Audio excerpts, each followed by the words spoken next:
accompagner les établissements, ah, pour accompagner les établissements dans cette démarche, on leur propose de réaliser des enquêtes personnalisées à l'échelle de leur campus.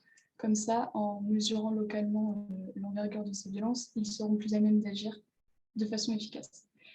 On s'est donc donné pour mission de qualifier ces VSS dans l'enseignement supérieur pour rendre compte de leur ampleur et pour agir sur le terrain directement auprès des établissements, institutions et associations, comme je le disais précédemment, pour éduquer et sensibiliser toute la communauté étudiante. Et puisque c'est ensemble et pas tout seul qu'on pourra mettre fin à ces VSS. Donc voilà pour la présentation rapide de l'Observatoire. Maintenant, on va pouvoir passer sur le sujet de notre table ronde. À la base du projet, c'est l'une des membres de l'Observatoire qui travaille dans le secteur de la santé, qui nous a récemment alerté ou réalerté sur les violences gynécologiques et obstétricales qui surviennent en France.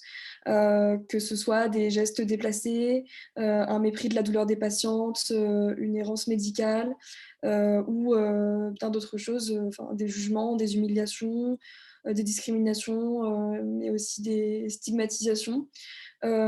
Et évidemment, nous, au sein de l'Observatoire, on a noté depuis de nombreuses années le fleurissement de nombreux hashtags qui dénoncent ces violences, tels que le hashtag paye ton gynéco, paye ton utérus, hashtag paye ta contraception, ou encore hashtag paye ton médecin.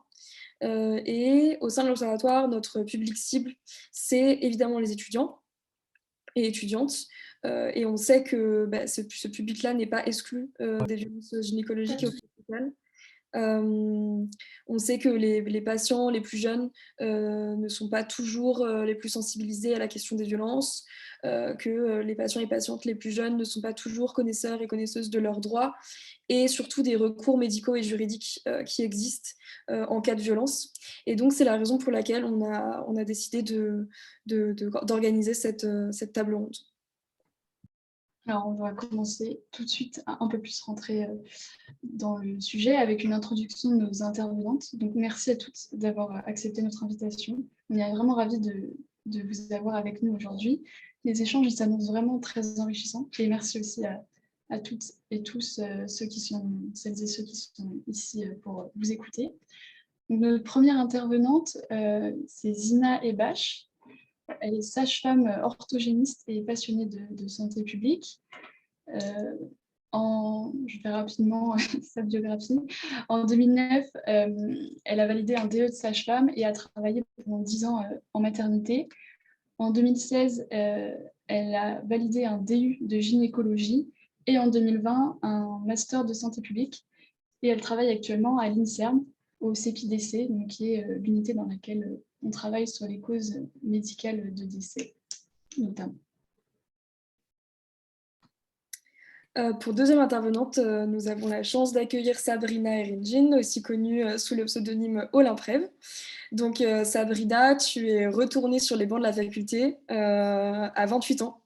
Et après 5 ans d'études, tu en es ressortie avec un diplôme Master 2 en droit pénal et sciences criminelles. Tu es autrice et journaliste, mais aussi artiste, et tu as à cœur d'explorer le monde avec un regard féministe et plus juste. C'est ce que tu dis sur tes réseaux sociaux.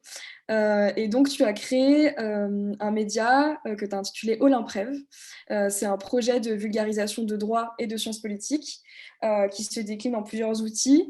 Donc, tu as la Gazette d'Olympe, qui est une publication mensuelle, mais tu aussi officies sur Instagram et sur TikTok avec donc le compte Olymprève. Et je précise que tu as aussi d'autres comptes Instagram que sont @misandriland, @misogyne ton père et @lesbaratineurs. Et je précise aussi que tu vas nous quitter vers 19h10 parce que tu as une signature à Marseille. Donc merci beaucoup d'avoir accepté de participer malgré tes multiples activités et engagements de la journée. Avec plaisir, merci. Et troisième intervenante qui nous fait l'honneur de nous rejoindre aujourd'hui, il s'agit de Marie du collectif Stop VOG. Marie, tu es infirmière de formation en pause et tu exerces en tant que doula, c'est-à-dire accompagnante périnatale, pour accompagner les personnes, couples famille, etc., dans leur cheminement vers la naissance et pour leur apporter un soutien émotionnel notamment, ainsi qu'informationnel et pratique sur la grossesse et le postpartum. Donc, tu fais partie de Stop VOG depuis 8 mois. Stop VOG, vous avez peut-être dû en entendre parler, surtout vu le sujet.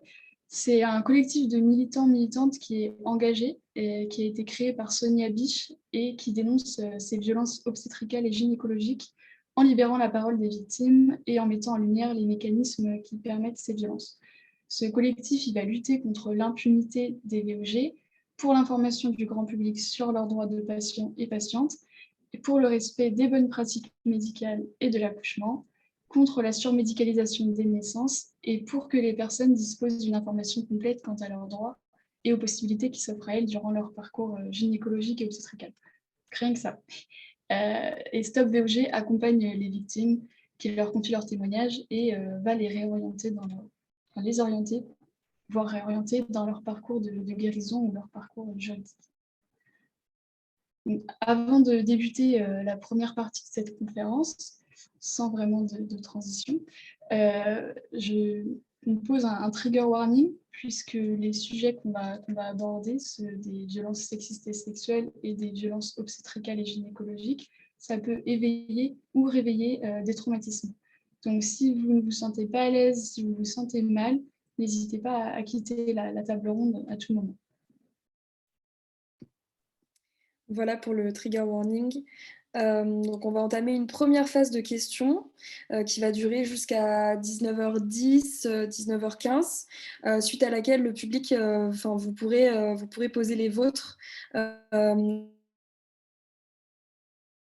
Posé à Gaëlle, qui s'est renommée Posez-moi vos questions. Et normalement, c'est la seule personne avec qui vous pouvez communiquer dans le chat. Elle est là pour ça. Elle prend vos questions, elle les recense. Comme ça, on pourra les poser à voix haute à nos intervenantes sur les 15 dernières minutes de la table ronde. Donc, n'hésitez vraiment pas à la contacter. Donc, on va pouvoir commencer. Et on va commencer en essayant d'établir un état des lieux des violences gynécologiques et obstétricales. On va essayer de les qualifier. Et je vais m'adresser plus spécifiquement à Zina. Donc je rappelle que tu es sage-femme. Et pour essayer de bien identifier à quoi correspond l'acronyme violence obstétricale et gynécologique, à quoi il fait référence, est-ce que tu pourrais nous citer des exemples qui nous permettent de vraiment illustrer en fait ce que sont ces violences en te basant sur peut-être des violences auxquelles tu as déjà été confrontée lors de tes activités professionnelles ou de violences dont tu as déjà eu écho de la part de tes patientes, par exemple. Donc, bonjour à toutes et à tous. Merci à toutes pour l'organisation de cette table ronde. Merci aux autres intervenantes avec qui je me fais un plaisir d'intervenir. Donc, alors, en fait, concernant les violences obstétricales et gynécologiques, moi, je m'étais dit que déjà, ce qui était assez intéressant, donc moi je suis sage-femme, je vous propose de relire ensemble la définition de l'Organisation mondiale de la santé, donc de l'OMS, concernant les violences.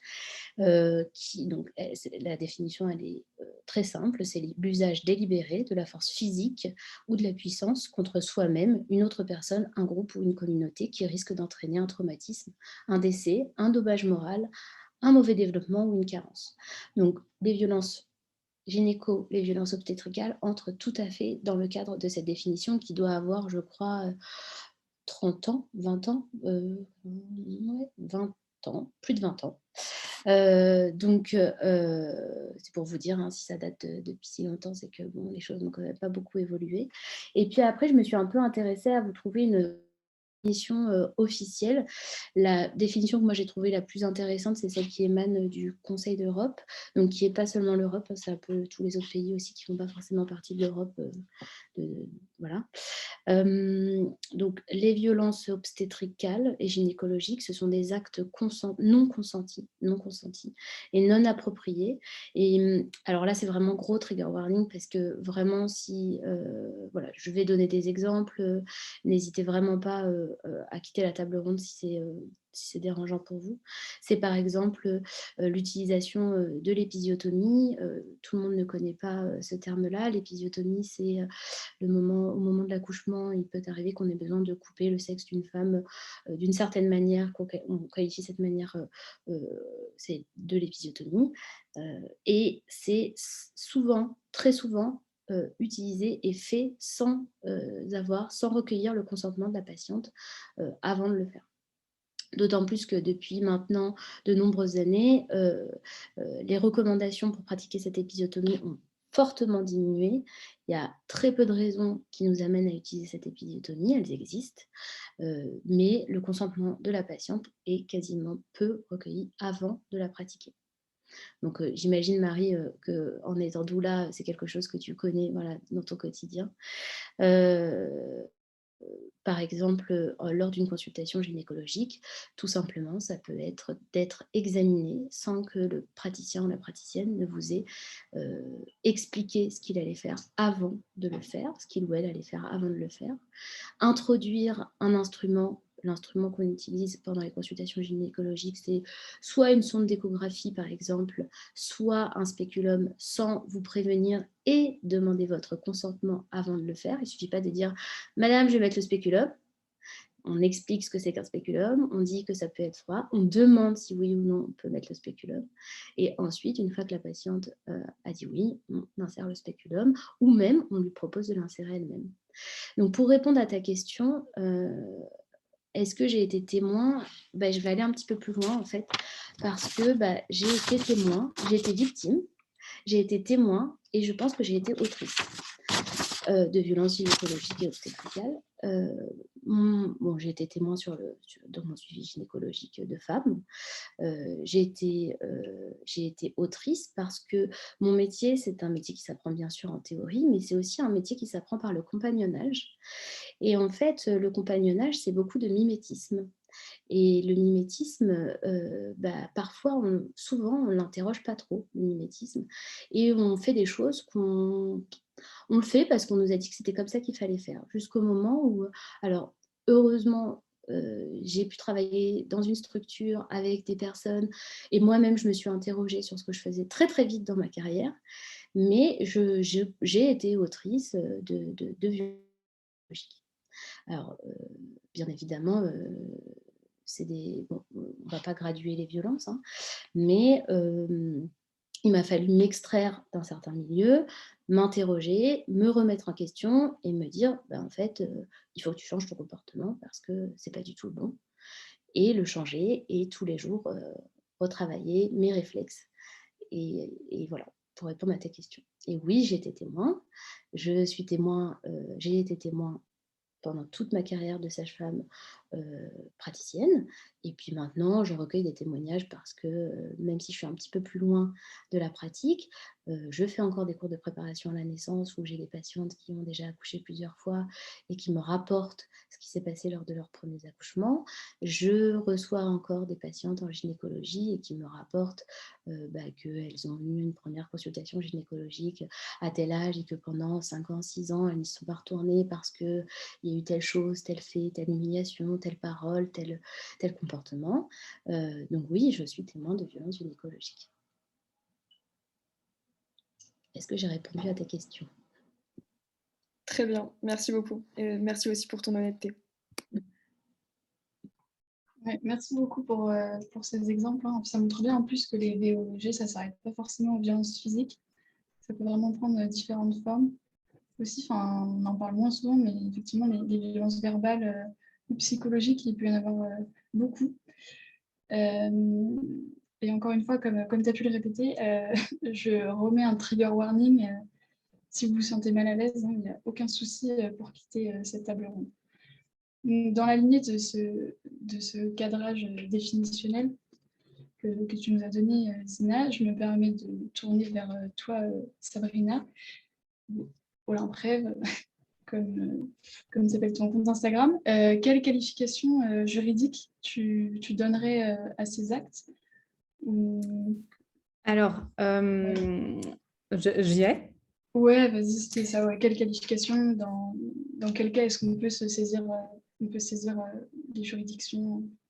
etc. Donc, la réponse, elle va être particulièrement longue, hein. Je suis désolée pour ça. Donc, va falloir s'accrocher un peu parce que le droit, c'est pas le truc le plus glamour du monde. Mais le problème, et je pense que les autres intervenantes à qui je remercie vivement d'être là, sont plus au fait que moi. La loi est assez mal faite à ce niveau-là parce qu'on n'a pas une loi qui prend en considération des violences obstétricales et gynécologiques comme on pourrait l'avoir par exemple au Venezuela ou en Argentine, il me semble. Donc, il faut aussi, ça on l'a déjà rappelé, mais je vais le rappeler une nouvelle fois, le Haut Conseil à l'égalité nous dit bien que ces violences-là, elles s'inscrivent dans quelque chose de sexiste. C'est pas des violences classiques à ce titre-là. C'est important de noter que ce qu'on enlève, quand on est face à des violences gynécologiques et obstétricales, en fait, on est face à des violences sexistes et à une forme de négation de l'humanité des femmes qui se présentent chez le gynécologue, chez l'obstétricien. Et évidemment, il y a pléthore de violences et le code pénal en est rempli, mais ce n'est pas le seul. Du coup, on va voir un peu ensemble quelles sont les qualifications juridiques qu'on peut avoir pour chaque chose. Alors attention, il se peut que je donne des exemples à certains moments. Les exemples que j'ai choisis sont assez graphiques. Donc, gros trigger warning là aussi, vraiment, c'est pas joli, quoi. Donc déjà, comme on l'a déjà rappelé, le code de déontologie, l'article 36 du code de déontologie, nous dit bien que le consentement de la personne examinée ou soignée doit être recherché dans tous les cas. Dans tous les cas, ça veut aussi dire à tout moment. D'ailleurs, le consentement, il peut être retiré à n'importe quel moment. Il n'y a pas de « je donne un consentement en début de consultation, ça vaut pour toute la consultation ». Absolument pas. Je suis arrivée à l'hôpital pour accoucher, ça ne veut pas dire que je donne mon consentement. Il faut demander pour chaque acte. Et depuis la loi Kouchner de 2022, on s'est rendu compte que ce serait peut-être bien d'avoir des actes qui se font en codécision entre la personne qui subit l'acte et la personne qui pratique l'acte. Donc, la codécision, ça veut dire quoi? Ça veut dire que la personne, elle doit être justement informée. Et l'information, ce n'est pas juste un truc voilà, à côté. Alors, vous allez me dire, effectivement, moi, je suis en train d'accoucher. Est-ce que vraiment je peux être informée à ce moment-là? Est-ce que je ne vais pas dire oui à tout ou non à tout? Enfin, voilà. C'est pour ça qu'on peut informer avant. Ça peut être une possibilité. Parce que cette codécision, elle est primordiale dans le Code de la santé publique. C'est l'article L111. 1111-4 du Code de la santé publique, si vous voulez le noter, voilà, qui nous dit donc que les décisions qui sont prises pour le patient sont une codécision, donc il faut qu'on discute, avec la possibilité pour le patient de refuser tous les actes, mais encore une fois, pour les refuser, il faut en être informé. Et c'est pour ça qu'on a le devoir d'information, toujours dans le même article, qui nous dit bien que voilà, il faut être informé sur les conséquences de ces choix et de leur gravité. Donc, typiquement, une épisiotomie, c'est pas rien. C'est peut-être pas mal si on en est informé quand même, de nous dire qu'est-ce qu'on va pouvoir subir par la suite. Et enfin, tout ça doit permettre un consentement libre et éclairé. Le consentement libre et éclairé, c'est quelque chose, c'est un consentement qu'on donne à un moment où on n'est pas complètement anesthésié, par exemple. C'est mieux. C'est aussi un consentement qu'on donne quand on n'est pas traumatisé, avec un spéculum, le sexe à la vue, comme ça, alors même qu'on a peut-être subi des violences gynécologiques par le passé ou des violences sexuelles. Bon, peut-être que c'est bien d'en parler avant, parce qu'effectivement, sinon, le consentement ne pourra pas être nécessairement totalement éclairé. Donc, c'est pour ça qu'il faut communiquer. Mais bon, ça, les médecins ont des fois un peu de mal avec cette idée de communication et qu'on prend les décisions ensemble et non pas eux sur nous. Il faut savoir que, et ça c'est important pour la suite, donc le code de la santé publique, c'est quelque chose du droit, c'est une branche du droit administratif, d'accord? On verra pourquoi c'est important plus tard. Ensuite, on a le Code civil. Le Code civil, à l'article 1240, nous dit que tout fait quelconque de l'homme qui cause à autrui un dommage oblige celui par la faute duquel il est arrivé à le réparer. C'est très beau, hein, la prose napoléonienne était pas mal à l'époque. On l'a gardé, hein, il n'a pas changé cet article, enfin quasiment pas. Bon, en gros, ça veut dire celui qui a merdé, qui casse paye, quoi. Donc, t'as merdé, tu répares. Voilà. C'est aussi important pour la suite de savoir qu'on peut tenter quelque chose au civil. Et enfin, ce qui vous intéresse le plus, je sais que c'est ce qui vous intéresse le plus, on va parler du code pénal, avec toutes les infractions pénales qui pourraient éventuellement fonctionner selon les cas. Donc, on a en premier, j'ai pris par rapport à l'ordre du code pénal, hein, donc vous étonnez pas, ça va aller pas du tout crescendo, mais plutôt le contraire. Donc, en premier, on a l'article 222-1 du code pénal, la torture et acte de barbarie. Et oui, alors c'est étonnant dit comme ça. Donc, je vous donne la définition. Hein, l'article, c'est le fait de soumettre une personne à des tortures ou à des actes de barbarie est puni de 15 ans de réclusion criminelle. C'est une des infractions les plus graves du code pénal. C'est celle qui arrive en premier dans les violences, dans l'intégrité, dans les atteintes à l'intégrité de la vie humaine. Pourquoi tout simplement parce que la torture et les actes de barbarie, ça a été défini par la jurisprudence comme la négation de l'humanité. On refuse à une personne d'admettre qu'elle est humaine et on la traite comme si elle ne l'était pas. Et vous allez me dire, bon, d'accord, mais enfin, quand même, on parle d'accouchement ou de consultation chez le gynéco. Oui, alors, le problème, c'est qu'il y a des accouchements qui se passent assez mal. On peut rester des heures. Moi, j'en ai pas fait l'expérience, mais j'ai ouï dire qu'on peut rester des heures dans une position pas du tout optimale pour la femme enceinte ou l'homme enceint, sans eau, sans nourriture, parce que personne ne s'occupe de nous, après tout. Hein, si le bébé n'arrive pas, le bébé n'arrive pas. Le sexe à la vue de tout le monde, parce que why not, hein, avec les patients qui passent, avec les soignants qui passent et qui repassent, sous une lumière crue, avec du bruit. Honnêtement, traiterons-nous n'importe qui d'autre de la sorte, à part en prison? Bon, c'est limite, quoi. Donc, voilà, l'épisiotomie, on en a déjà parlé, heureusement, on a eu la définition, je ne suis pas à la donner comme ça. L'épisiotomie, c'est quand même une mutilation sexuelle.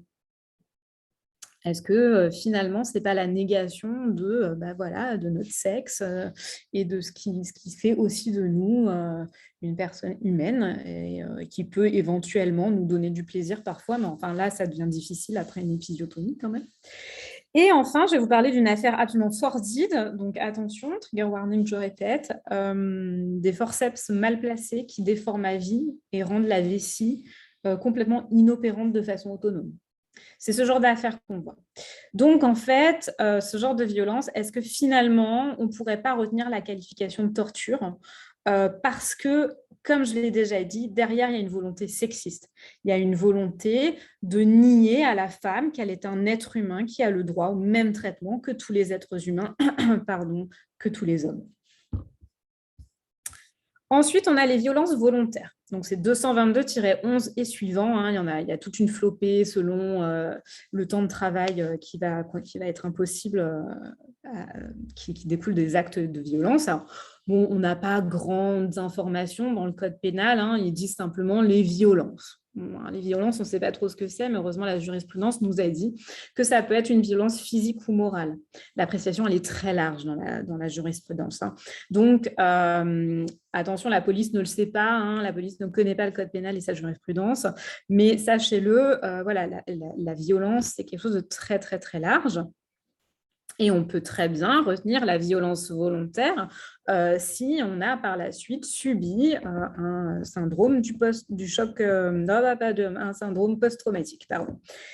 Sauf que pour retenir la violence volontaire, donc 222-11 du code pénal et suivant, il faut démontrer que le soignant avait l'intention d'infliger ces violences et qu'il le faisait en connaissance de cause, c'est-à-dire qu'il savait qu'il allait infliger des violences à la personne qui pourraient avoir des conséquences néfastes sur sa santé, sa santé mentale, etc.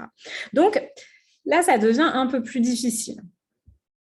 Et c'est pour ça qu'on a les violences involontaires. Les violences involontaires, c'est 222-19 et suivant du code pénal. Alors là, c'est le fait de causer à autrui dans les conditions et selon les distinctions prévues à l'article 121-3, on s'en fout, c'est pas utile, par maladresse, imprudence, inattention, négligence ou manquement à une obligation de prudence ou de sécurité imposée par la loi ou le règlement, une incapacité de travail totale pendant, je ne sais plus, 3 mois, et c'est puni de 2 ans et de 30 000 € d'amende. Et c'est là où c'est très intéressant parce qu'en fait, finalement, on n'est pas obligé de prouver l'intention. L'intention, elle est capitale en droit pénal, mais dans les infractions involontaires, non. Et donc, on va pouvoir retenir ça parce qu'effectivement, à partir du moment où on n'a pas suivi à la lettre le code de la santé publique et le code de déontologie, magie, on a manqué à son obligation de prudence et de sécurité, on a commis une maladresse, une imprudence, une inattention, une négligence. Donc là, c'est déjà plus possible. On peut aussi voir que, par exemple, dans les recommandations de l'OMS, l'expression abdominale, elle n'est plus du tout recommandée. C'est écrit noir sur blanc. On peut aussi faire jouer de ça et dire, vous voyez bien, ce n'est pas recommandé par l'OMS, pourquoi on me l'a fait? Donc, vous n'avez pas suivi les recommandations de l'OMS, c'est possible. Et l'absence de demande de consentement, on peut retenir les violences involontaires selon les dommages qui ont été causés. Après, on va avoir l'agression sexuelle ou le viol. Alors, l'agression sexuelle, c'est toute atteinte sexuelle commise avec violence, contrainte, menace ou surprise. Le viol, on y rajoute, c'est tout simplement la même chose, mais avec pénétration. Alors là, c'est très difficile parce qu'il faut démontrer l'intention sexuelle. On dit bien, c'est une atteinte sexuelle. Et je vous l'ai dit il y a 2 secondes, l'intention, elle est primordiale en droit pénal. Comment on va pouvoir démontrer l'intention sexuelle quand on est seul dans un cabinet avec un gynécologue? C'est très compliqué. Donc, il faudrait qu'il y ait au moins une dizaine, quinzaine, vingtaine, centaine, un millier de patientes qui témoignent de la même chose pour qu'on les prenne au sérieux. Vous connaissez bien le problème. Et là, peut-être qu'effectivement, ça suffirait. On admettrait que oui, la preuve, c'est la parole des femmes et que ça suffirait amplement. Donc, là, c'est un vrai problème parce que le médecin, il va toujours se défendre en disant « non, l'intention, elle n'était pas sexuelle, elle était médicale. » Enfin, vous voyez bien, je suis médecin. Donc, moi, j'ai tendance à dire attention, je sais que vous pouvez le ressentir comme une agression sexuelle ou un viol, mais malheureusement, il faudra plutôt se pencher sur des violences involontaires. Et après, on a tout ce qui est injure ou harcèlement sexuel. On sait très bien à quel point on peut être dénigré chez les soignants, ça arrive. Si c'est une insulte, eh bien, il s'agira d'une injure, mais c'est simplement une contravention. Et si ces injures-là sont répétées, ou en tout cas, si les remarques sont faites sur notre sexualité, notre apparence, si c'est sexualisant, etc., là, on pourra retenir le harcèlement sexuel, et c'est l'article 222-33 du Code pénal. Je rappelle aussi que la Charte européenne du droit des patients qui existe et qui est donc une norme de droit qu'on peut signaler aux juridictions nous indique que les patients sont en droit de ne pas souffrir inutilement et ont droit au respect du temps des patients aussi. Voilà. Ok, merci beaucoup Sabrina pour cet éclairage juridique. Je suis à titre personnel très reconnaissante que tu aies fait aussi clair et concis, parce que n'ayant pas fait de droit, parfois c'est un peu compliqué de suivre le propos de juriste. Donc je suis ravie que tu aies fait aussi clair. En plus, ça nous semblait vraiment important de commencer la table ronde avec une identification claire de ces violences, parce que pour pouvoir être conscient d'avoir été victime ou témoin de violences, il faut savoir les caractériser. Et du coup, merci beaucoup d'avoir posé ce cadre juridique pour nous tous et nous toutes. Avec plaisir. Et alors maintenant, je me tourne vers Marie et je précise en fait avant ça que Zina et Marie, si jamais à un moment vous voulez intervenir, et du coup Sabrina aussi, n'hésitez pas à nous couper la parole à Margot et moi, puisque c'est une table ronde, donc si vous voulez réagir, n'hésitez pas. Et juste avant, attends, pardon, c'est que ton intervention, Sabrina, ça me fait penser, il y a un projet de recherche qui est mené actuellement à Paris-Sorbonne par mesdames Anne Simon et Elsa Sucre. Tout à fait. Je ne sais pas si vous en avez entendu parler Oui. de la table. Et voilà, c'est totalement ça, leur domaine de recherche. Elles veulent vraiment pousser le sujet plus loin. Elles veulent vraiment clarifier le cadre normatif qui existe et permettre de mieux fonder les recours éventuels des patients et sécuriser ces pratiques professionnelles.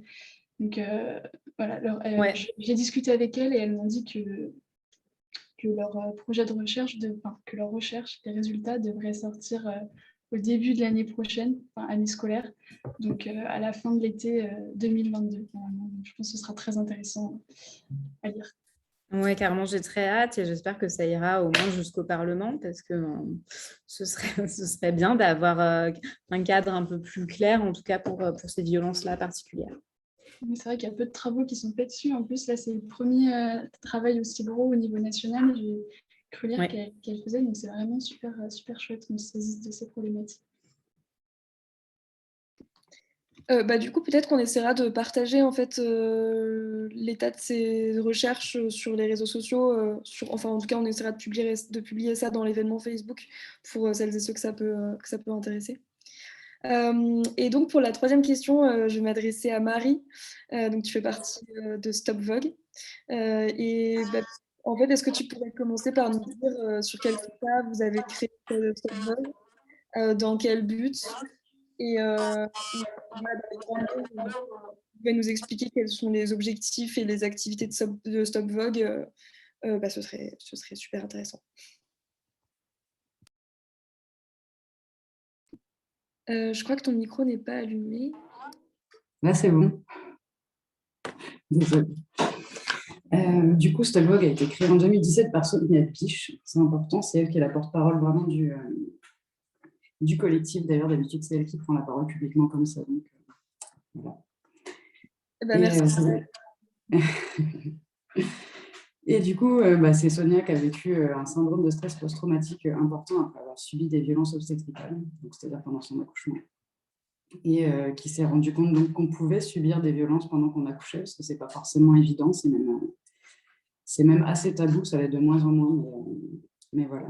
Qui s'est rendu compte aussi qu'il existait de mauvaises pratiques médicales et qu'on n'est pas forcément écouté quand on a subi ce type de violence, que ce soit dans un cadre privé auprès de nos proches ou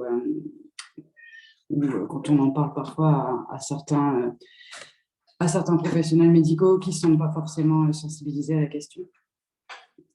On est assez méprisé, il existe une impunité des médecins, c'est très difficile de faire reconnaître quand on a subi des violences, même quand il y a eu des conséquences importantes sur notre santé physique et mentale.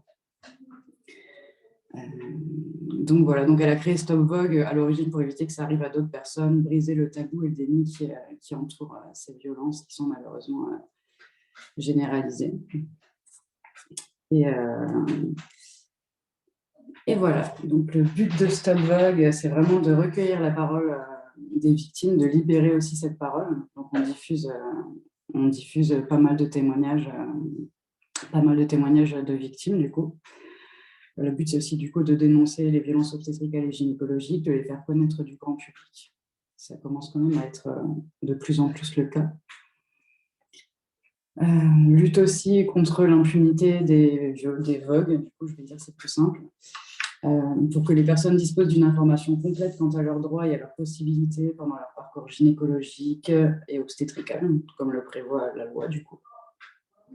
On milite pour le respect des bonnes pratiques, c'est ce que vous avez dit tout à l'heure, contre la surmédicalisation des naissances plutôt, et pour des accouchements respectés aussi, c'est quelque chose qui est important pour nous.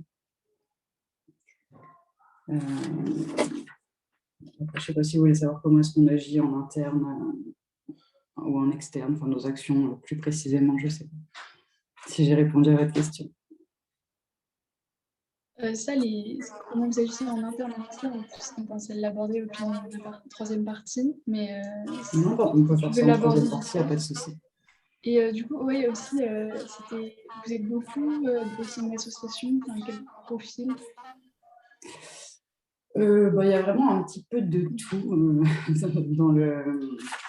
dans le collectif. On est quand même pas mal de personnes à avoir subi nous-mêmes des violences obstétricales, des violences gynécologiques en tant que personne ayant accouché, en tant que personne atteinte aussi d'endométriose, parce que du coup, ça fait qu'on a des parcours de gynécologie importants, et malheureusement, c'est des personnes qui sont fortement touchées en fait, par les violences de par le nombre de gynéco qu'elles voient. Puis endométriose, on sait que voilà, c'est un parcours difficile pour être reconnu, être entendu dans ses souffrances.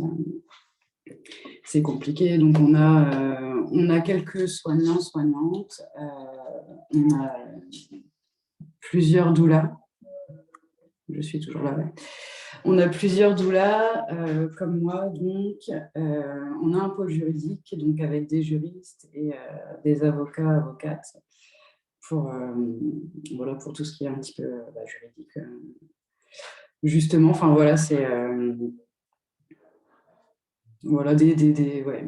On est pas mal de personnes qui avons subi des violences, en fait, aussi, qui avons été nous-mêmes aidées par le collectif et puis qui avons décidé de rejoindre pour militer, quoi. Il y a aussi pas mal de militantes féministes qui sont actives au sein même d'autres associations ou collectifs. Merci beaucoup. Ouais, c'est un endroit safe. Tout le monde se retrouve bien ensemble. C'est chouette. Après, ça tourne pas mal. On n'est pas forcément toutes et tous actifs forcément tout le temps. Ça tourne un peu, mais en gros, voilà, c'est un petit peu le profil, quoi. Chacune apporte ce qu'il a apporté. Quand il peut. C'est trop super. Merci. Donc, maintenant qu'on a dépeint cet état des lieux des VOG et des différents acteurs, actrices, on souhaitait se pencher un peu plus sur les droits et devoirs des patients, patientes et des professionnels de santé lors d'un parcours de soins gynécologiques. Donc là, je me tourne de nouveau vers toi, Zina. Ce soir, il y a des étudiants et étudiantes qui nous écoutent et c'est souvent vers cet âge-là qu'on est en début de parcours de soins, les premiers rendez-vous, etc.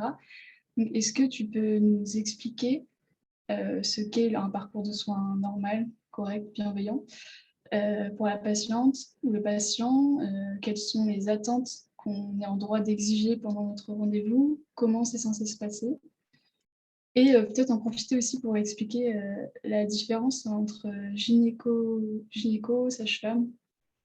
C'est pas forcément évident pour toutes et tous. Oui, bien sûr. Alors, je vais commencer par cette dernière question. Donc, un gynécologue, c'est un médecin spécialiste en gynécologie. Maintenant, en général, ils sont spécialisés en gynéco-obstétrique. Donc, voilà.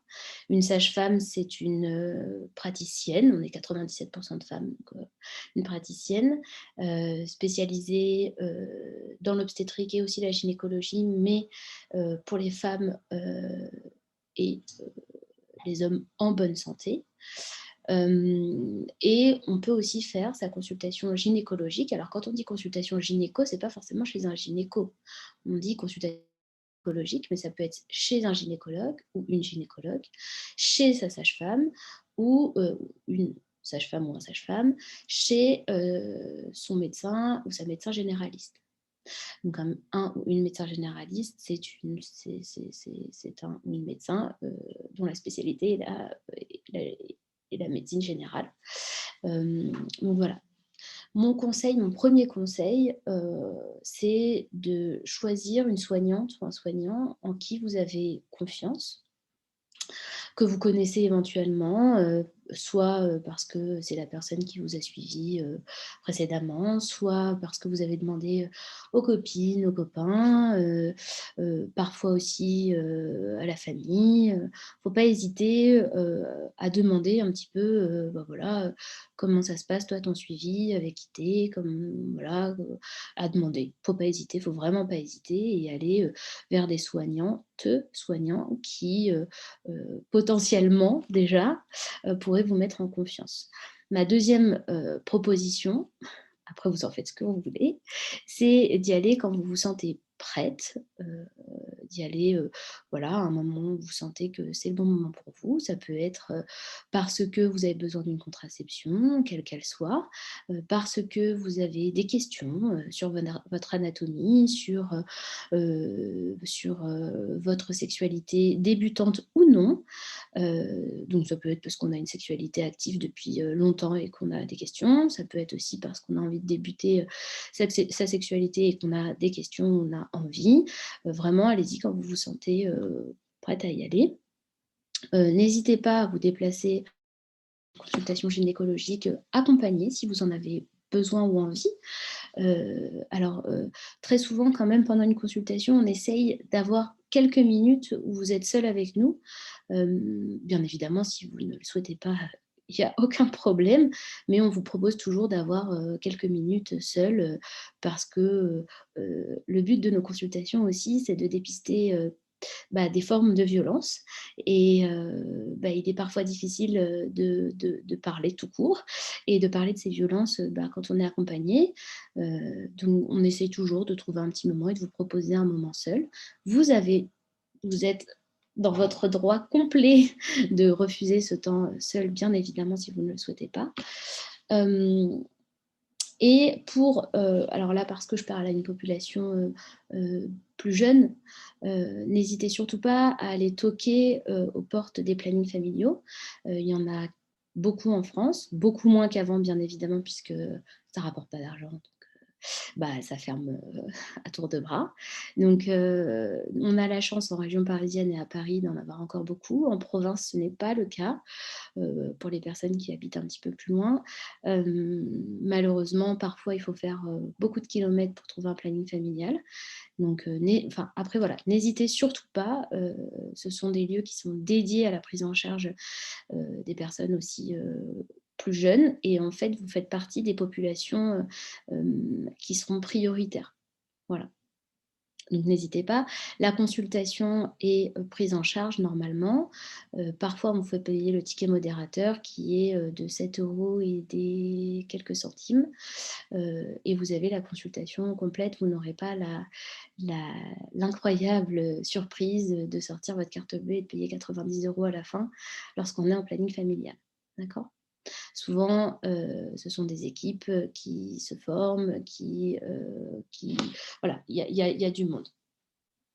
Alors, bon, je sais que c'est un peu bête, mais je le répète, une patiente, vous devez une patiente, un patient, je vais rester au féminin par souci c'est vraiment par facilité, et j'espère que je ne commets pas d'impair, et si c'est le cas, n'hésitez pas à envoyer un petit message, mais c'est juste que pour être un peu audible. Donc, une patiente doit être reçue avec bienveillance. C'est vraiment le déroulé de la consultation à partir du moment où on vous serre la main. Enfin, maintenant, on ne serre plus la main. Mais à partir du moment où on vous fait entrer dans notre salle de consultation jusqu'à ce que vous sortiez, c'est vraiment ce qui doit être votre ressenti.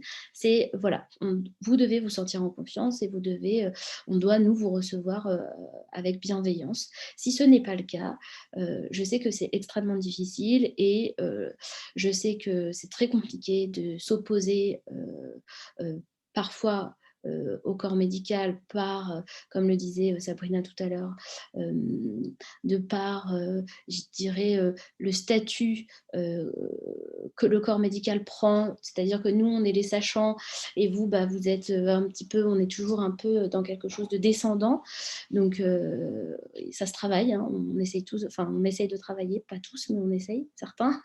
Donc, si vous sentez que vous n'êtes pas à l'aise, si vous sentez que la consultation ne se déroule pas comme vous le souhaitez, vous êtes dans votre droit de sortir de la consultation et d'arrêter la consultation. Voilà. Et si vous ne le faites pas, de toute façon, quoi qu'il se passe, ce n'est pas de votre faute, c'est de notre faute. Donc voilà, avec bienveillance, voilà, on est des santé, donc on va pouvoir répondre à vos questions et puis on va vous proposer on va faire donc ce qu'on appelle une anamnèse, donc un interrogatoire. Cet interrogatoire, parfois, il peut être aussi ressenti comme un peu intrusif. Vous pouvez répondre aux questions si vous le souhaitez, mais vous avez le droit de dire bah non, en fait, j'ai pas envie de répondre à cette question, ou vous n'êtes pas obligé de dérouler tout votre parcours de vie parce que vous ne vous sentez pas encore en confiance, et ça peut attendre la consultation d'après, il n'y a aucun souci, ou d'ailleurs jamais. Vous n'êtes pas obligé de raconter toute votre vie à votre praticien, voilà. On va aussi souvent vous parler du poids en consultation gynécologique. C'est parfois une problématique, ça l'est parfois pas. Vous imaginez bien que derrière ces questions, il y a beaucoup, effectivement de la maladresse, mais il y a aussi des humiliations, il y a aussi des conseils non sollicités, il y a aussi des jugements. Et ça ne doit pas l'être. Le poids, ça reste une mesure. Médicalement, voilà, on a des indicateurs qu'on peut juger qui sont... Bon, voilà, on va pas... Sinon, je vais passer la soirée, mais on a des indicateurs, qu'ils soient bons ou pas bons. On peut en discuter avec vous, mais de toute façon, si c'est fait avec bienveillance, vous pouvez arrêter la conversation, parce que vous avez le droit d'arrêter la conversation. Une fois qu'on a terminé l'interrogatoire, on va vous proposer un examen gynécologique. Alors, attention, lorsque vous venez pour une première consultation gynécologique et que vous venez demander un moyen de contraception quel qu'il soit, par exemple, attention, vous n'êtes pas obligé d'avoir un examen gynécologique. Et ça peut... c'est déjà arrivé, et ça arrive, qu'on fasse un peu un chantage à la contraception, c'est-à-dire que si on ne fait pas l'examen gynéco, alors dans ce cas-là, je ne peux pas vous prescrire de contraception.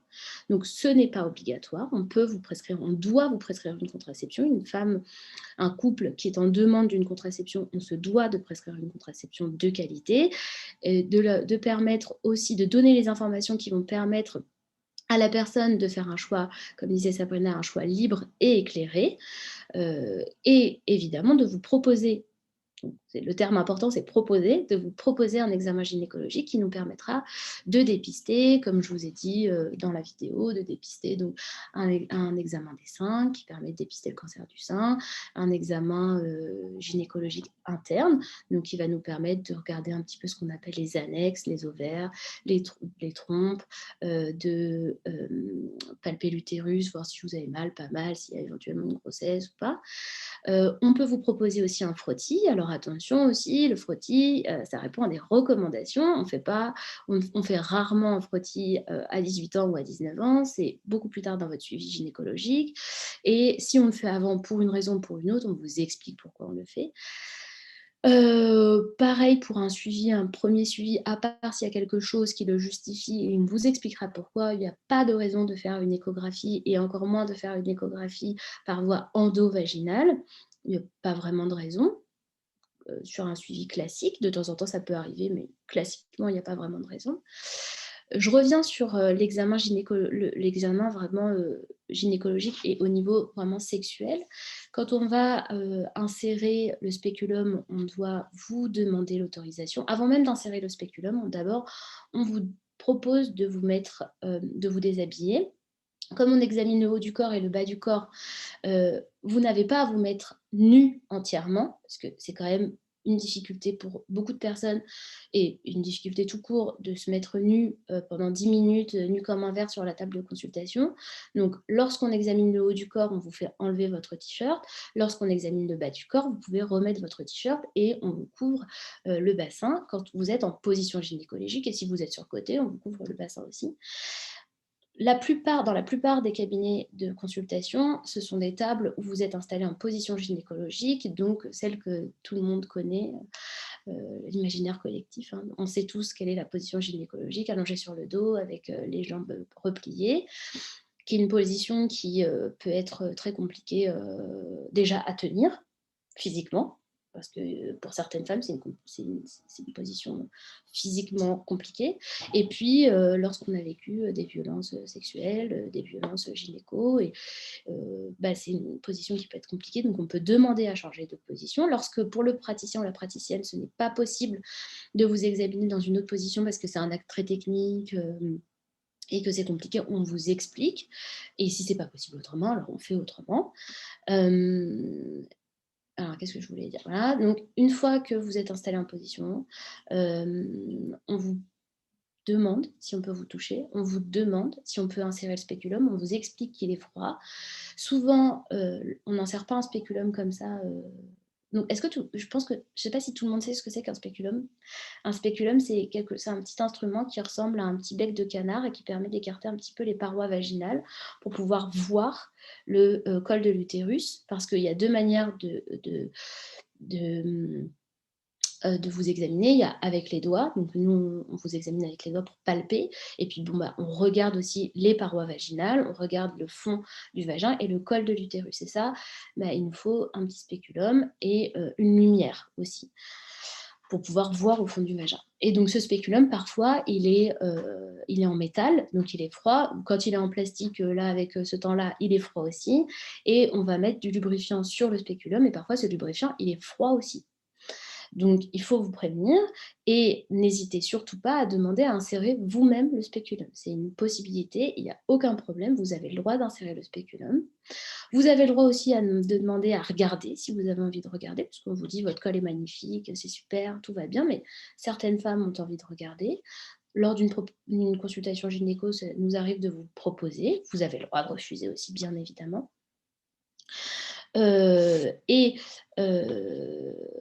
Donc voilà, en dehors de toute, je dirais, en dehors de toute, en dehors d'une consultation parce qu'on a eu un rapport avec prise de risque, et même dans ce cas-là, en fait, non. En dehors, il n'y a aucune raison de vous examiner en urgence, en fait, à part si vous nous le demandez. Et ça, c'est bien évidemment une bonne raison pour vous examiner en urgence. Je crois que je vous ai à peu près tout dit. Pareil, j'entends souvent des patientes me dire « Oui, je me suis fait engueuler parce que j'ai pas fait ça ou ci, et j'ai pas osé retourner voir ma sage-femme ou mon médecin ou ma médecin. » En fait, on ne se fait pas engueuler. En fait, on n'engueule pas les gens.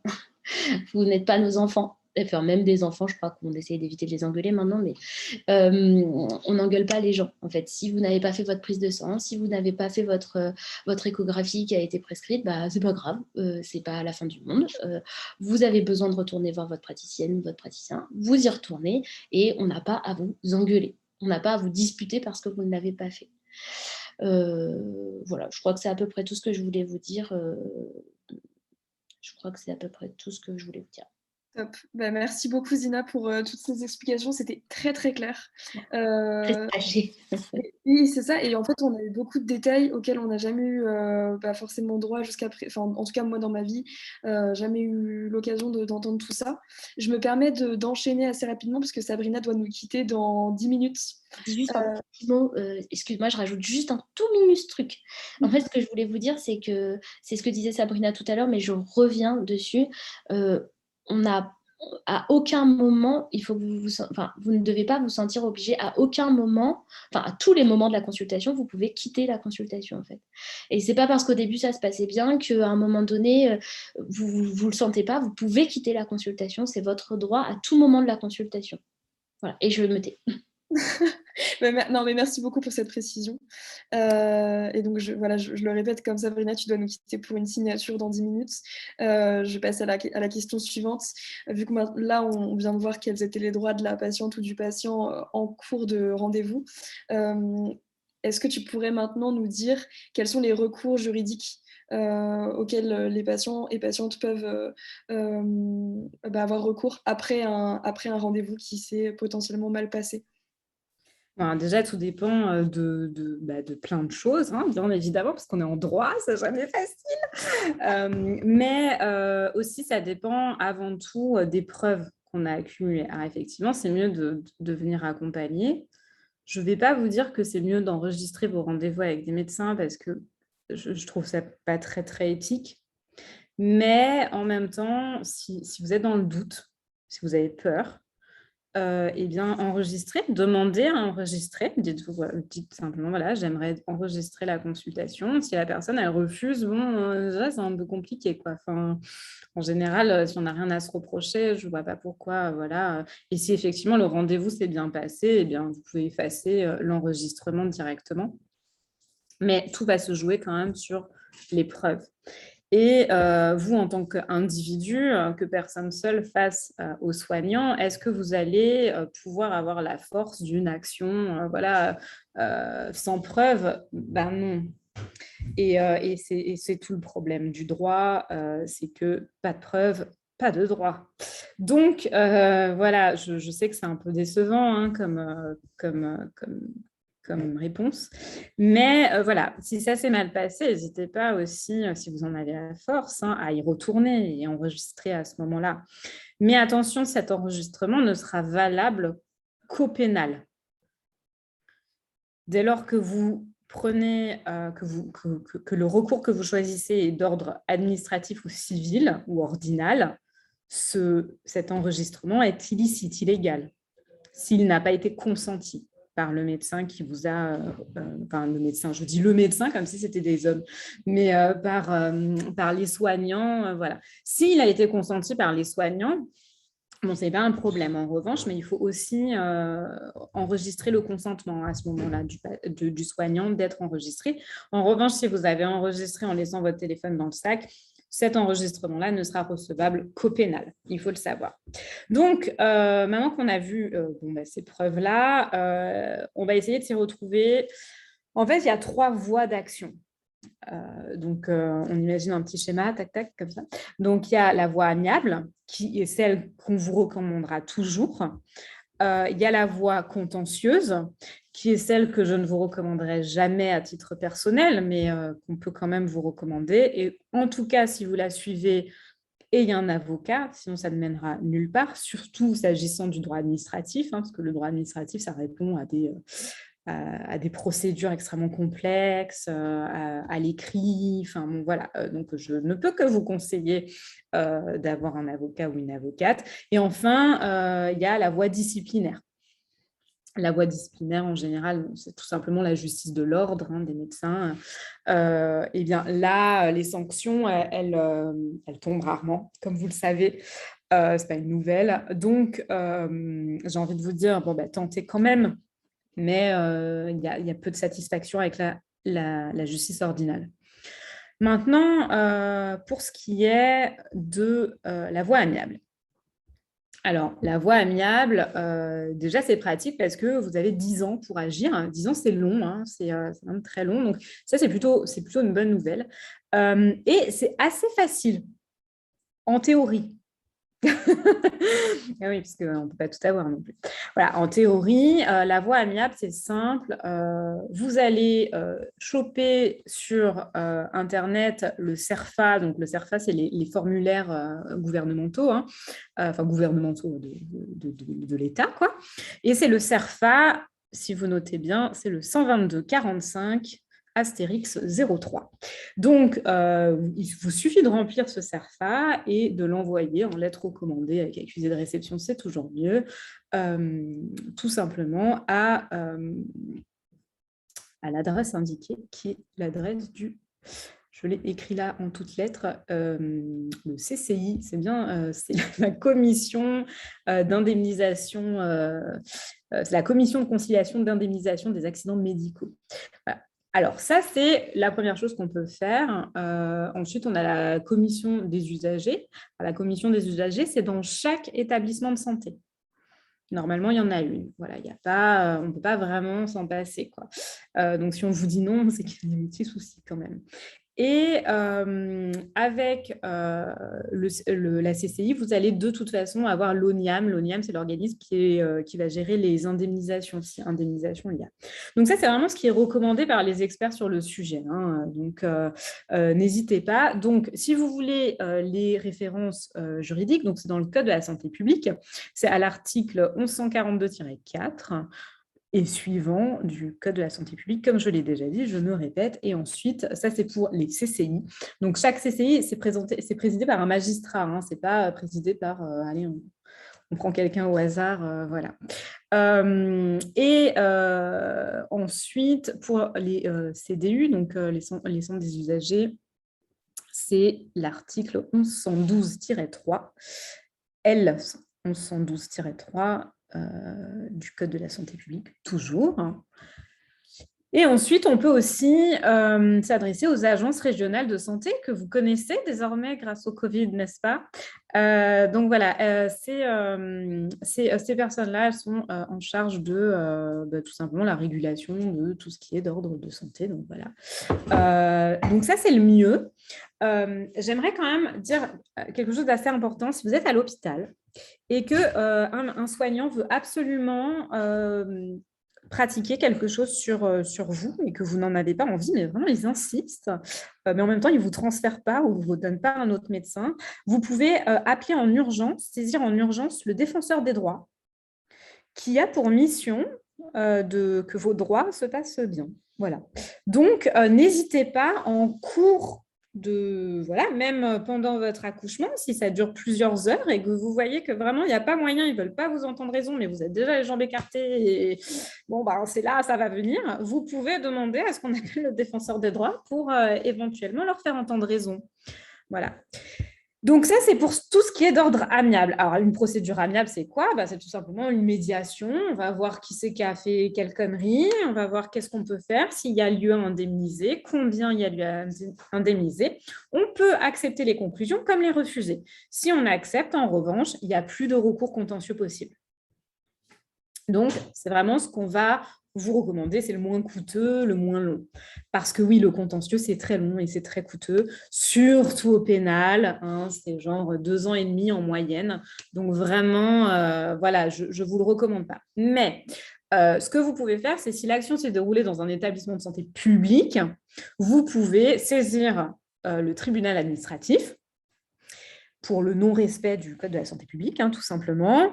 Sinon, donc si c'est un établissement de santé privé, donc une clinique, hein, tout simplement, vous pouvez saisir le civil, donc le fameux 1240 dont je parlais plus tôt. Enfin, le pénal, il est toujours applicable dès lors qu'il y a une infraction. Mais là, sans avocat, vraiment, ne vous lancez pas là-dedans, hein, c'est pas possible. Et l'avocat, donc il y a l'aide juridictionnelle, hein, si vous n'avez pas les moyens, vous pouvez demander l'aide juridictionnelle, il n'y a pas de problème. À partir du moment où vous avez demandé l'aide juridictionnelle, le délai de prescription ne court plus, donc vraiment, n'hésitez pas avec ça. C'est calculé en fonction de votre revenu imposable. Et c'est plutôt pas mal. C'est juste que les avocats n'aiment pas trop travailler à l'ordre juridictionnel parce que ça leur fait gagner 5 € de l'heure net. Donc, bon, c'est un peu normal. Mais attention, il faut faire des choix. Si vous attaquez au civil, vous ne pouvez pas attaquer au pénal. En revanche, si vous attaquez au pénal, on peut prendre en considération vos intérêts civils, c'est-à-dire l'argent. Donc, voilà, il faut vraiment peser le pour et le contre. Et c'est pour ça que je vous conseille vraiment de voir avec un avocat parce que ça dépend de vos preuves, ça dépend de ce qui s'est passé, ça dépend de la gravité des faits. Donc, voilà, on a fait le tour des recours assez rapidement. Merci beaucoup. Hein, c'était bien détaillé et encore une fois très clair. Et du coup, on précise aussi que la personne qui commente dans le chat, c'est Gaëlle. Et donc, elle a essayé de mettre au fur et à mesure les sources que tu nous donnais, Sabrina. Donc, merci beaucoup, Gaëlle. Et surtout, merci beaucoup, Sabrina, de nous avoir fait l'honneur de ta présence. Enfin, je crois que du coup, tu es... Du coup, je vais à ma signature. Merci beaucoup de m'avoir reçue. Excuse-moi, Sabrina, Oui. je peux te poser une question, c'est bien sûr. Où tu places l'ordre des médecins lorsqu'il s'agit, ou l'ordre des sages-femmes lorsqu'il s'agit C'est à côté, en fait, c'est en parallèle. Le disciplinaire, c'est en parallèle. D'accord. Donc, l'ordre des médecins, on le fait On d'office. peut le saisir quoi qu'il arrive, voilà. D'accord. Sachant qu'on n'a quand même pas de retour. Voilà, Très- c'est le problème, c'est tout là, c'est qu'en fait, il n'y a pas vraiment de réponse satisfaisante. L'ordre, il est quand même là pour protéger malgré tout les soignants, quoi, qu'on le veuille ou non. Donc, ce qui va protéger finalement l'intérêt des patients, c'est plus le reste. Ok. Tout ce qui est de l'ordre de la voie amiable ou du contentieux, là, on n'est plus sur la protection du patient, alors que l'ordre des médecins, malgré tout, eh bien, c'est un ordre, hein, c'est quelque chose de... Voilà, c'est une corporation, il y a une fraternité qu'on ne peut pas ignorer, quoi, malgré tout. Non, ça, c'est sûr. Voilà. Après, c'est un avis totalement personnel, hein, que je partage là. En théorie, ce n'est pas le cas, bien évidemment. Merci beaucoup. Merci à toi. Je vous partagerai le doc aussi, comme ça vous pourrez le mettre, je sais pas où, quelque part. Mais ce que j'ai écrit, je vous le partagerai. OK? Carrément. Merci beaucoup. On le publiera. Merci à vous. Bonne soirée. Bonne soirée à toi. Merci beaucoup.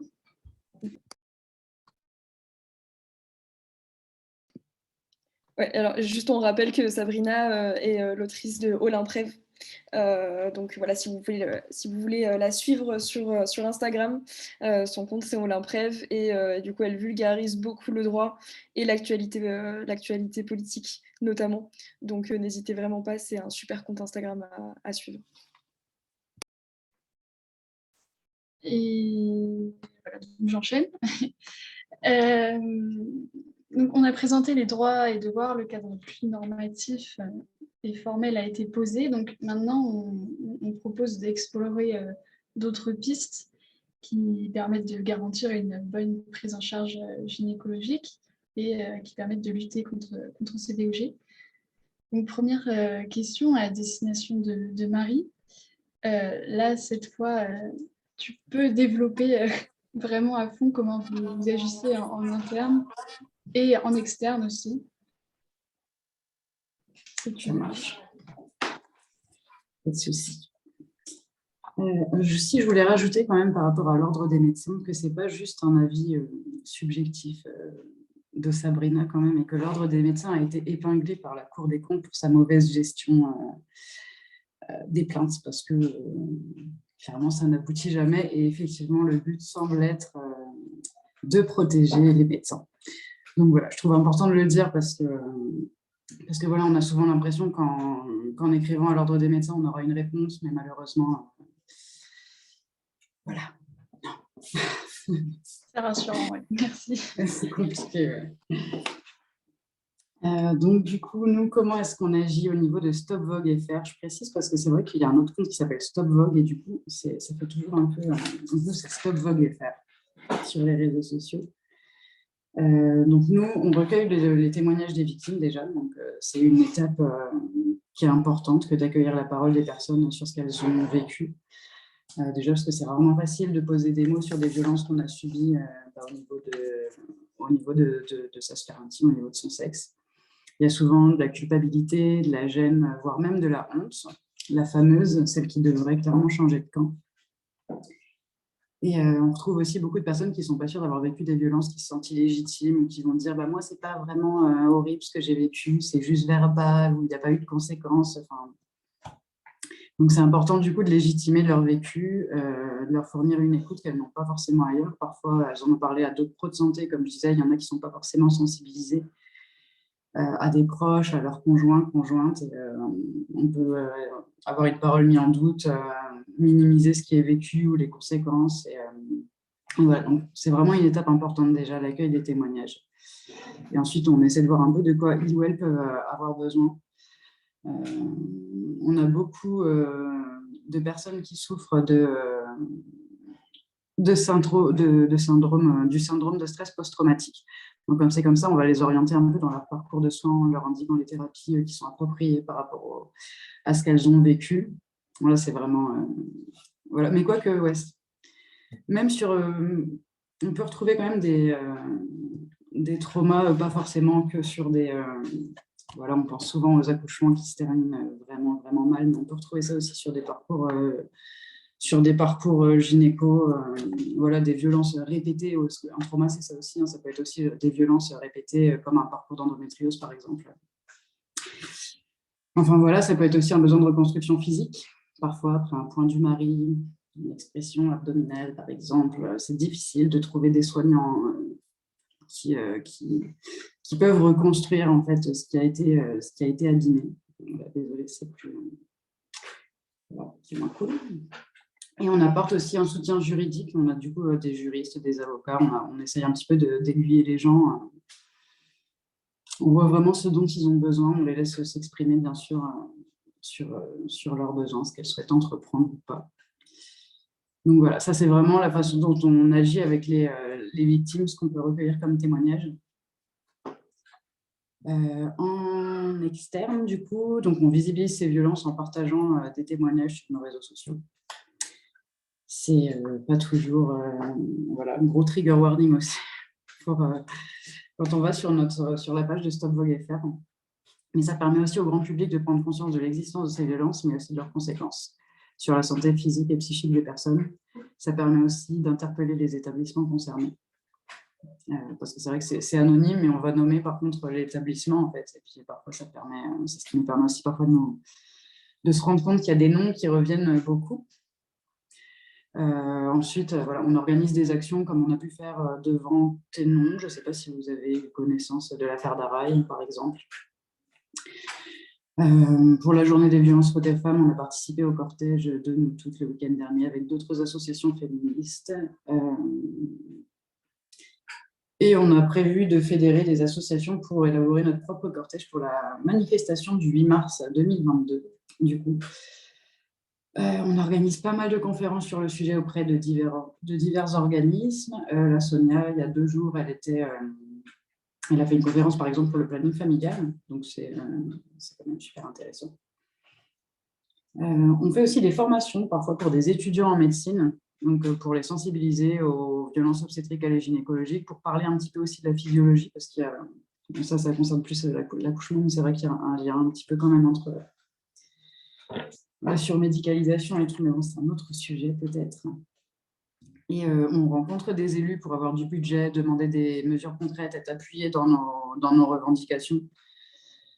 Et pendant, par exemple, on peut faire des enquêtes. On a fait une enquête nationale sur les conditions d'accouchement pendant le Covid. Donc vraiment, quand c'était la période où c'était compliqué sur le port du masque en accouchant. Et puis, il y a eu vraiment une élévation des violences obstétricales, en tout cas obstétricales pendant la période du confinement. Donc voilà, ça a été compliqué. J'en oublie certains, j'en oublie sans doute, c'est sûr. On a plein de projets en cours, on a plein de projets à venir pour lesquels il nous manque plein de temps et de personnes aussi. Si vous désirez nous rejoindre, d'ailleurs, Stop Vogue FR. Voilà. Et voilà, si vous voulez vous tenir au courant des actions qu'on fait, pareil, c'est sur Stop Vogue FR, sur nos réseaux sociaux, sur Instagram, sur Facebook. On a l'intention de refaire une action certainement concernant le docteur Daraï.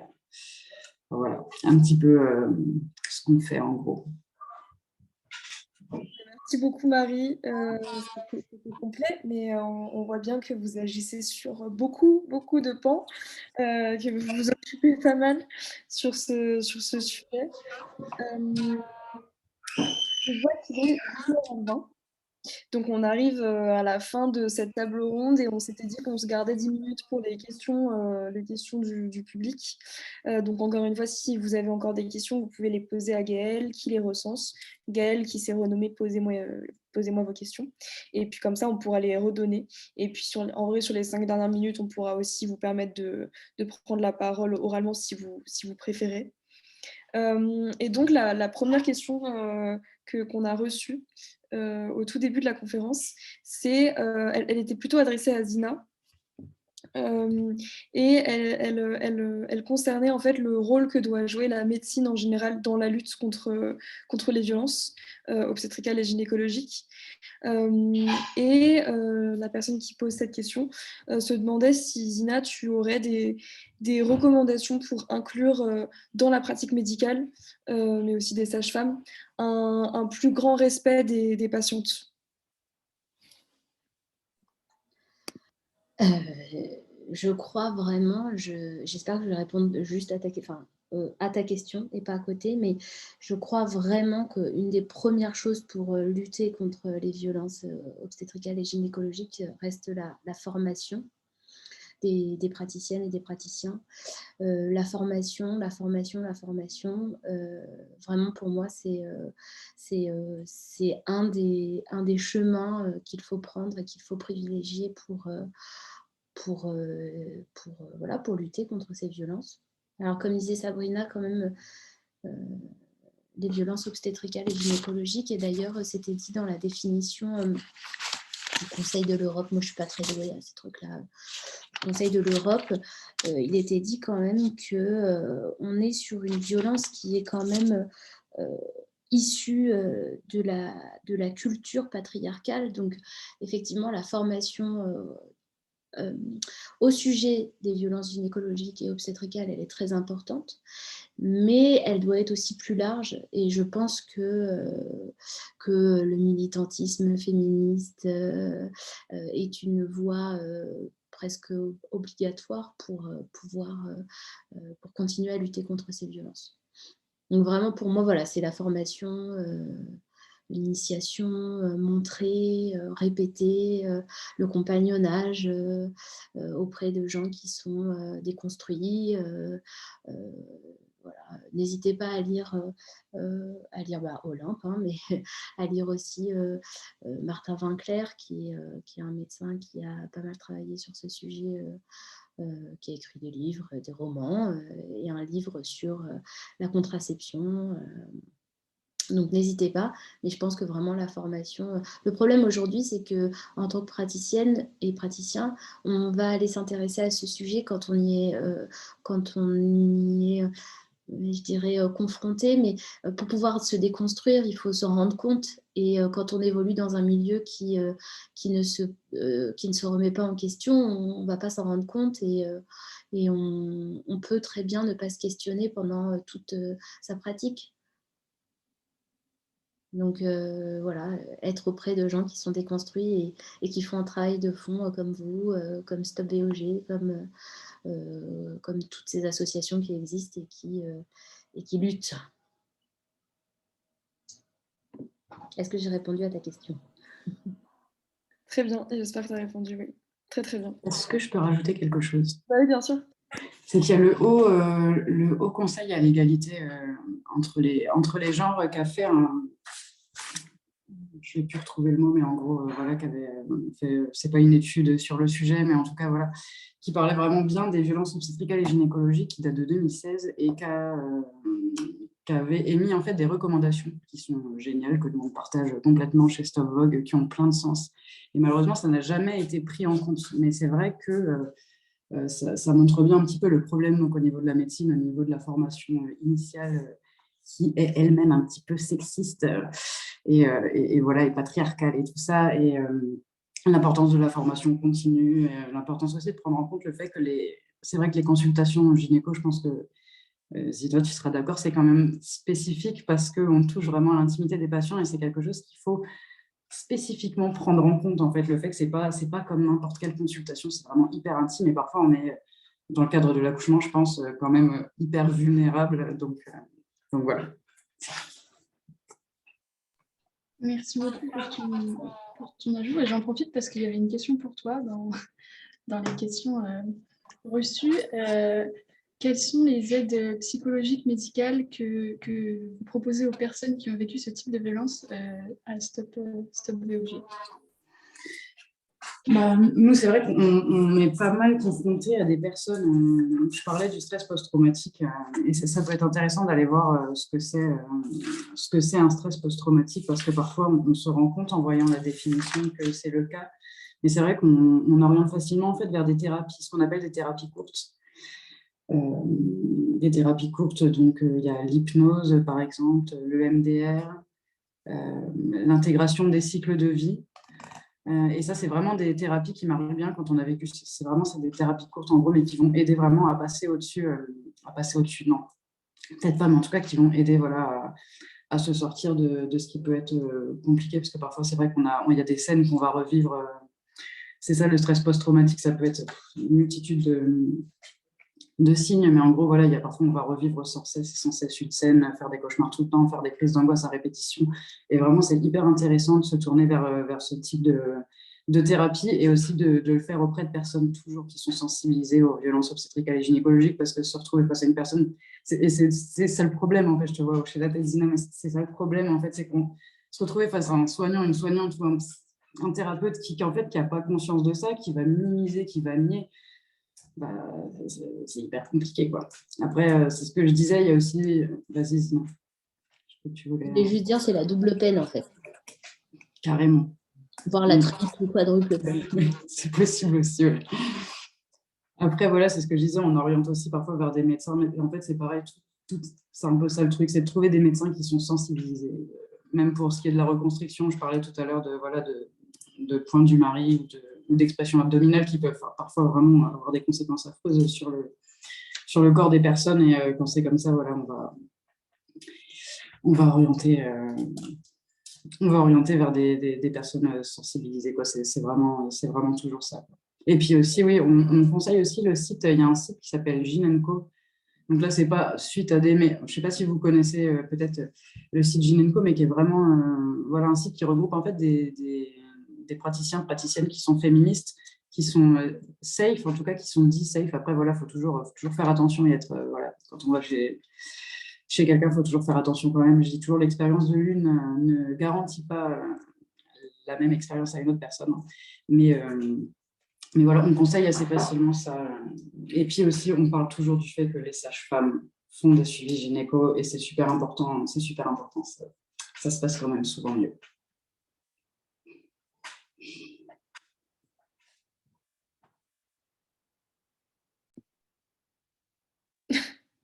On a enlevé notre micro en même temps.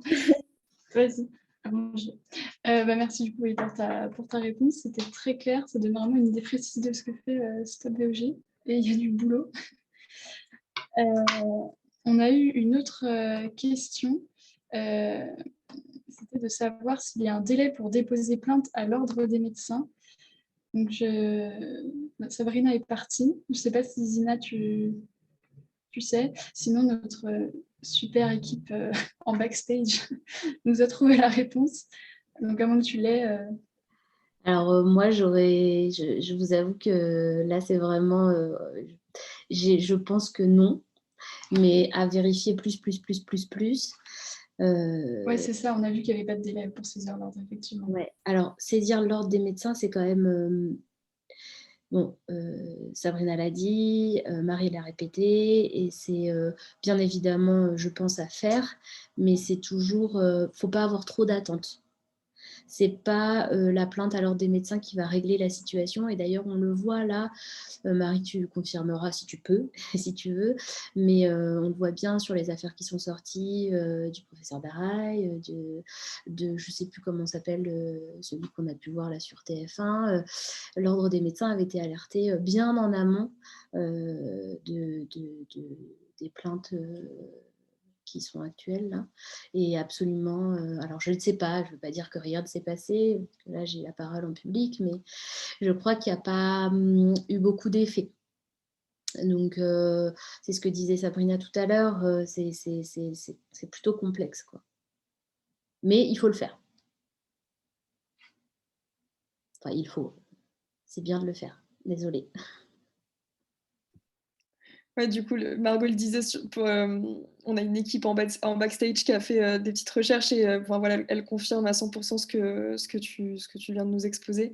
En tout cas, la loi dit qu'aucune prescription n'est prévue dans ce cas et que la saisine de la juridiction ordinale, elle ne fait obstacle à aucune autre saisine de juridiction administrative ou judiciaire. Et ça, pour le coup, Sabrina nous l'a dit tout à l'heure.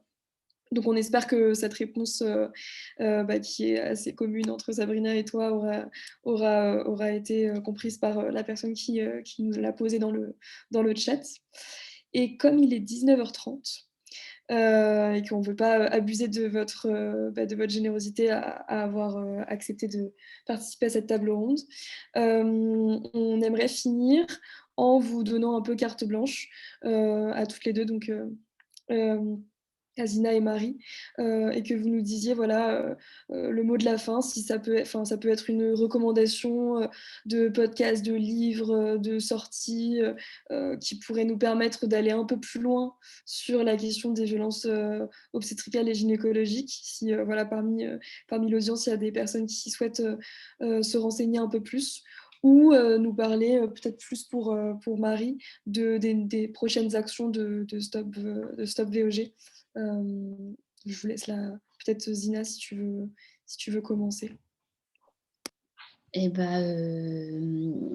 alors, je ne vais pas répondre à la question exactement. Ce que je voulais vous répéter à toutes et à tous, c'est qu'il s'agit de votre corps. C'est une situation, la consultation gynécologique peut être une consultation où ça va être un temps où vous allez vous sentir vulnérable. C'est une consultation qui traite de l'intime, c'est exactement ce que tu disais, Marie. Le moment de l'accouchement est connu, la grossesse, comme disent les personnes un petit peu plus âgées, c'est pas une maladie, mais c'est un temps quand même de vulnérabilité. C'est un temps pendant lequel il est souhaitable d'être accompagné par des personnes qui sont bienveillantes. Et vous êtes en droit de refuser un accompagnement, d'abandonner une praticienne ou un praticien, de changer d'hôpital si vous le souhaitez. C'est votre droit. Et ça, c'est vraiment très, très important. J'ai trop vu de patientes arriver après une errance médicale ou après avoir arrêté les soins pendant de nombreuses années parce que la première expérience a été très difficile, parce qu'elle n'osait pas, parce que c'était la personne qui soignait toute sa famille ou la seule personne, parce que là, je sais que c'est compliqué pour les personnes qui vivent en province parce que c'est vrai qu'on n'a pas un gynéco, une sage-femme ou un médecin au bout de la rue, alors que nous, à Paris, c'est vrai qu'on peut changer, on a Doctolib, on a Lume et on peut changer facilement de soignante ou de soignant. Donc, mais vraiment, je crois que c'est important d'intérioriser ça et de se dire ça le fait pas en fait avec telle personne. Vous n'êtes même pas obligé d'expliquer.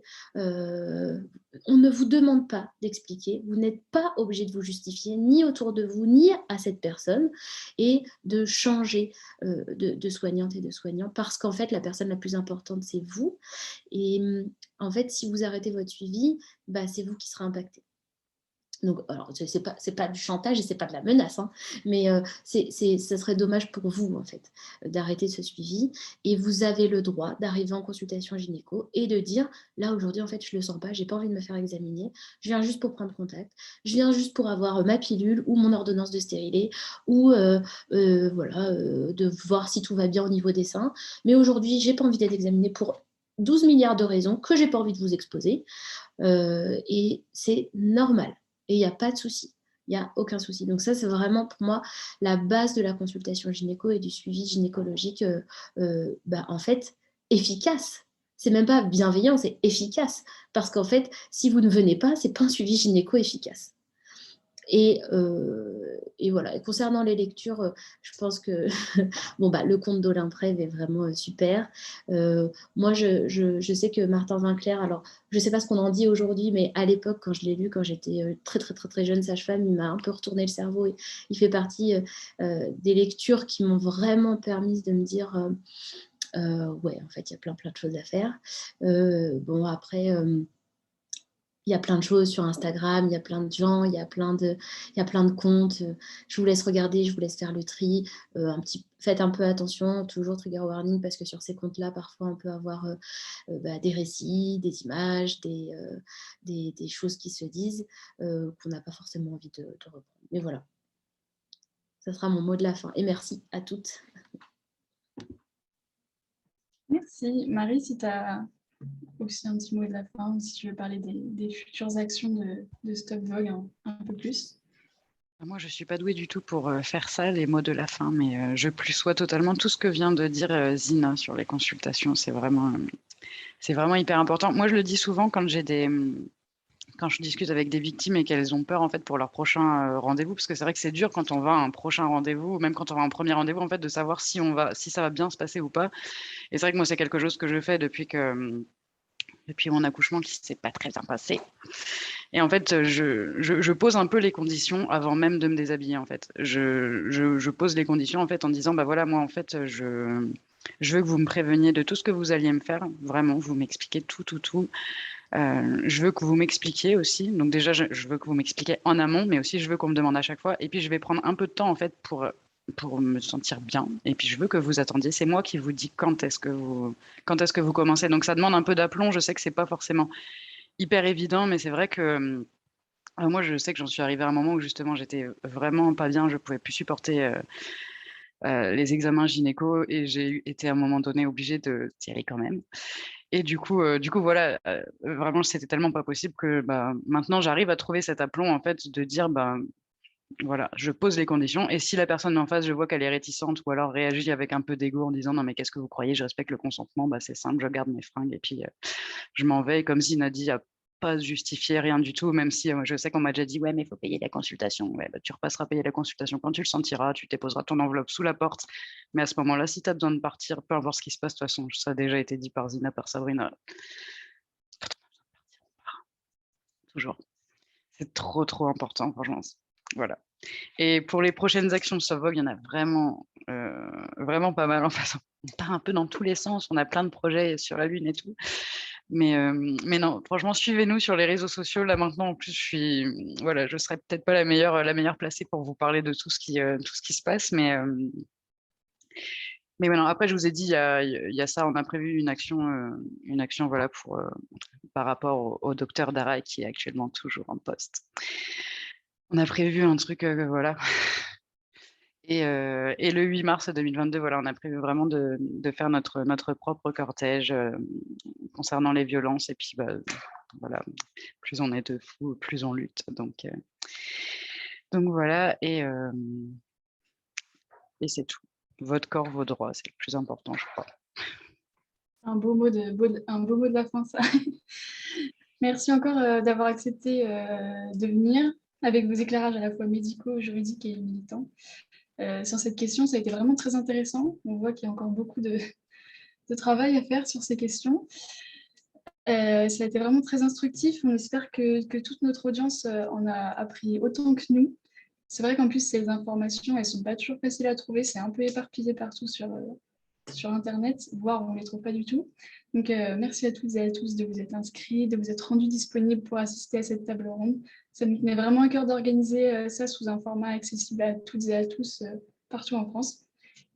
Et bah voilà, merci aux intervenantes et merci aussi à notre équipe qui a été derrière dans les backstage et qui nous a bien aidés.